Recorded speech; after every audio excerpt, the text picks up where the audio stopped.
Hey y'all, so I've recently been thinking a whole lot about the whole late term abortion issue and um, the right to, or the okay of it being an okay thing to have an abortion, and when it comes to the health risk of the mother and saving the life of the mother when medical risks arise during pregnancy.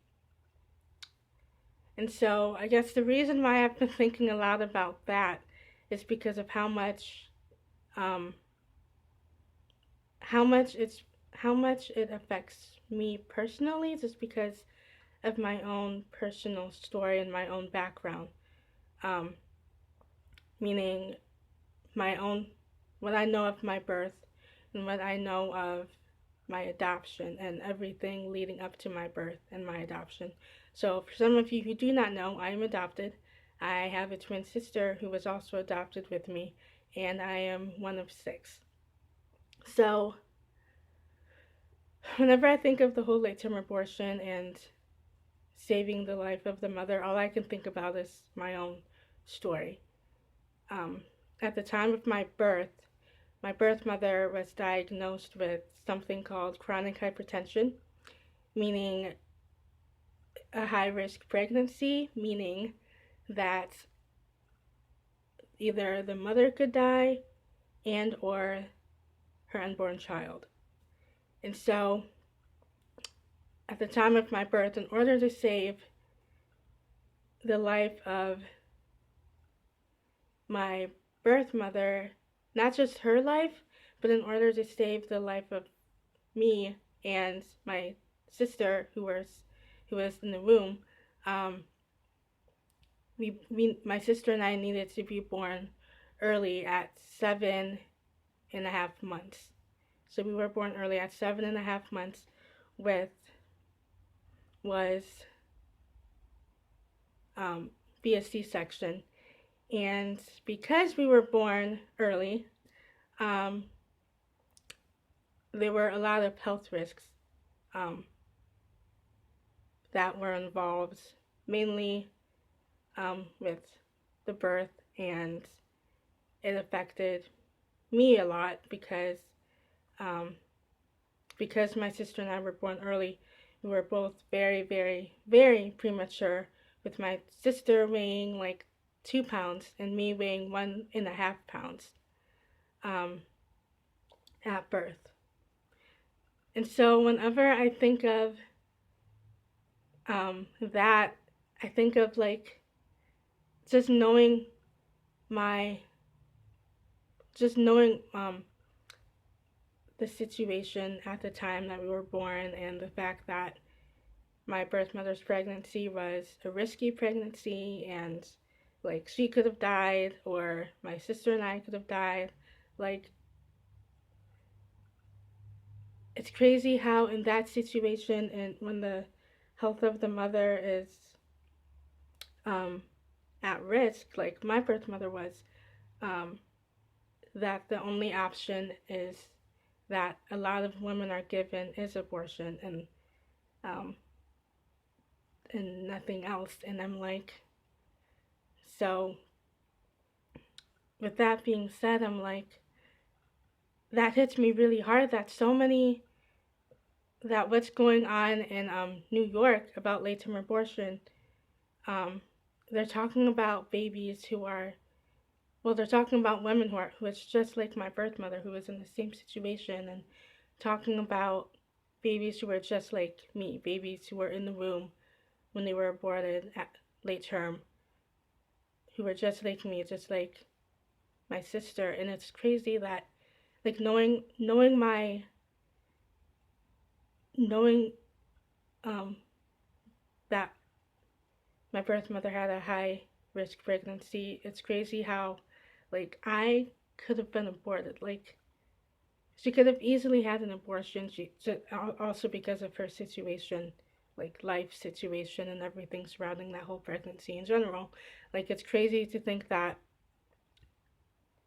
because of her situation and because of um, the fact that her life was at risk, because it was a high risk pregnancy that I could have easily been aborted, that my sister could have been aborted, or one or the other. And I think like if that happened, like would it just be both of us who were aborted, or would it be like one or the other? Like like it's crazy to think about. And if one of us were aborted because like in order to save the life of my mother, my birth mother, which one of us between my sister and I would have been aborted? Would it be me or would it be my sister? Um, like I can't imagine not having my twin sister here with me. Like I can't imagine not having her in my life. Not like I can't imagine like knowing that I'm here, but my twin sister isn't. Um, and so yeah, and anyway, that's just a really crazy thing to think about. And so when I think about like how people say how we're saying that it's so necessary for an abortion to happen in order to save the life of a mother, I keep thinking like, is it really necessary? Is it really necessary to end the life of another human being so that another human being can live? Um, and I mean, yeah, there's risks involved, but there's always like other options. There's always another way, and I mean, there's always options. Like when I think about that, um, I think like I don't, in my own belief, I don't believe as a woman the that women deserve so much more than just abortion. That women deserve so much more, so many more options. They deserve to know the truth, to know what their options are, and to not be coerced or forced into something, into a decision. Because like we as women, y'all are so capable. Like we're very capable of making our own decisions without being coerced or forced into making a decision, whatever that is. And they deserve they deserve to know what what their options are. They deserve the best option. Um, and so they also say like, oh, if you don't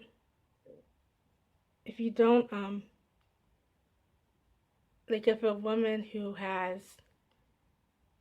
a who's pregnant with a child who like can't survive outside of the womb, and the doctors just tell them to kill it, or the doctors just tell them to have an abortion, um, because their baby is sick, or because their baby has um, a defect or something, or because their baby can't survive. um, I don't know, that just hits me really hard because as a baby, like, because I feel like they're talking about me, because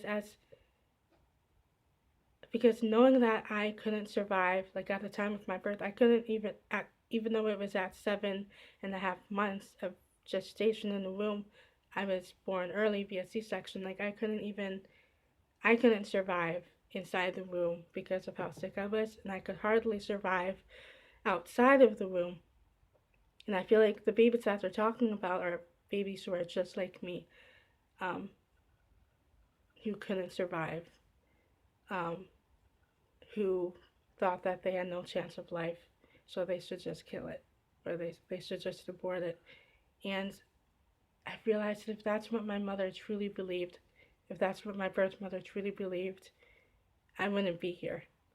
I wouldn't have been given the gift of life that I have. I mean, yeah, I was in when I was born, I weighed 1.5 pounds, and because of that, I have some health issues, but because of that, I needed to be in the NICU for 10 months after I was born. I was in the NICU for 10 months after birth, and then some. And so, I don't know, I just feel like it's not necessary. Like, it's never necessary to end a life. Just thinking about my own story and doing a lot of research on it, like, there are so many OBGYNs and even a lot of former abortion providers and former abortionists who say, like, it's never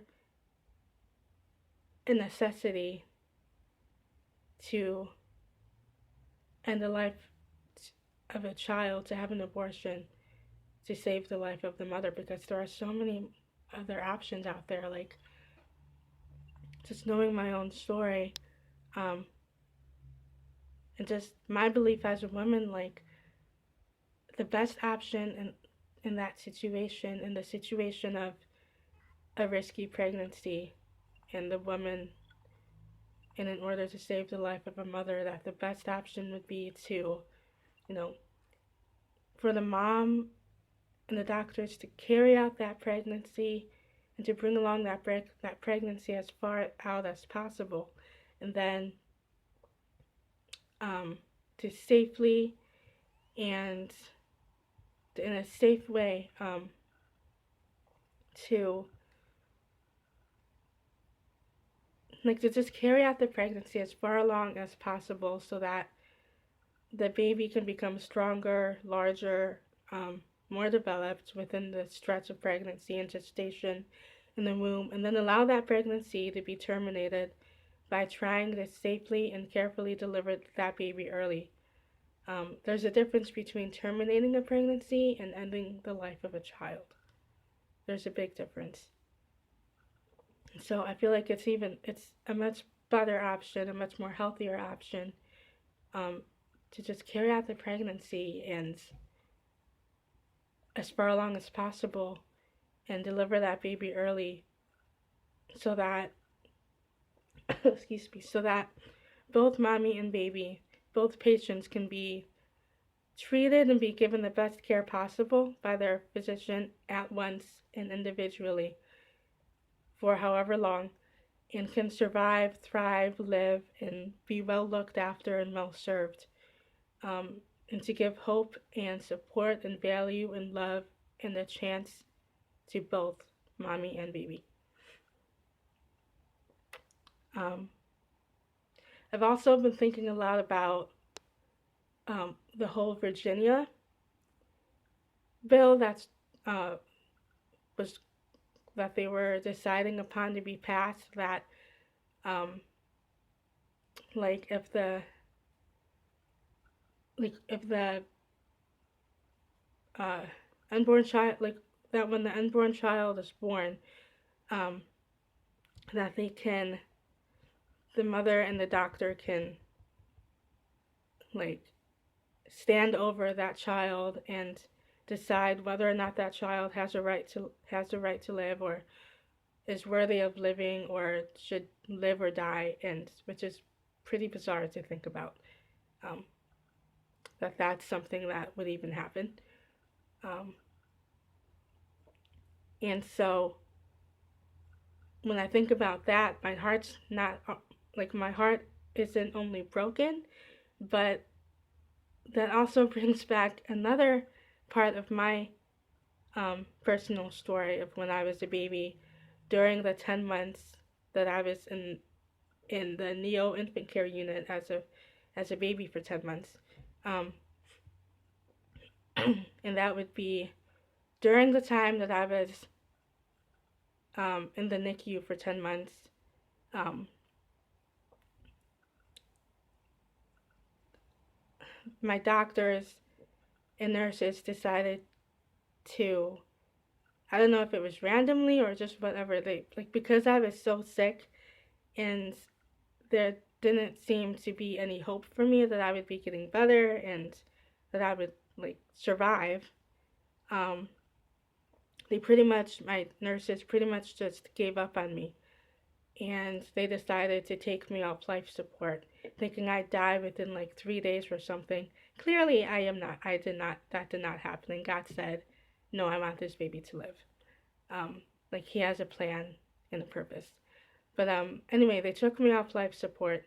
They pushed my bassinet aside a little bit and wrote me up as non-viable on my bassinet, and so thinking I'd die within like 3 days or something. That's what I was told. Clearly I didn't, but that's what happened, and so I see a similarity in that, and so that's just I see a similarity between that, what happened to me as a baby, and the whole Virginia thing of a mother and a doctor standing over the newborn child deciding whether or not that baby should live or die. And I mean, I feel like there's just so many, I don't know. I feel like the reason why so many women are afraid um to be mothers, or to bring a life into the world, or to even like be open to life, to be meaning to be open to a pregnancy, it's because of fear, and they deserve so much more than that. Um, like just, and I can say that like I feel like I understand a little bit of that. I mean, I've never had an unexpected pregnancy or whatever, but um, just knowing that I have um, a chronic illness called a chronic illness that um, prevents pregnancy, and that it's like a top cause of infertility, and can cause a lot of miscarriages and everything, um, because of how it not only affects, because of what I have, the disease I have, not only affects me physically, but would affect my unborn child, and so physically. And so there's a fear in me, um, to sometimes to be open to life, to want to be a mother someday, to want to carry out a pregnancy, to want to there's a fear of whether or not I'd be a good mother because I have a chronic illness. Um, but like God is so much bigger than our fears and our worries, and He holds every mother, every unborn child. He holds my life in the palm of His hand, and all of our lives are at the center of His heart. And so, like, I don't need to be afraid. We don't need to be afraid. We just need to trust God, that God has a plan and a purpose for every mother, every unborn child, every pregnancy, um, and that He's got our backs, and that He is good. Um, so yeah, that's all I wanted to say today, and my thoughts on the whole late-term abortion, and what I thought, like my thoughts on it, and what's been going on in our country. Um, so yeah, that's all I wanted to say. Thank you for listening, and I hope you have a good rest of the day, whatever part of the day you're having. Like, have a good rest of it, and um, God bless. Bye.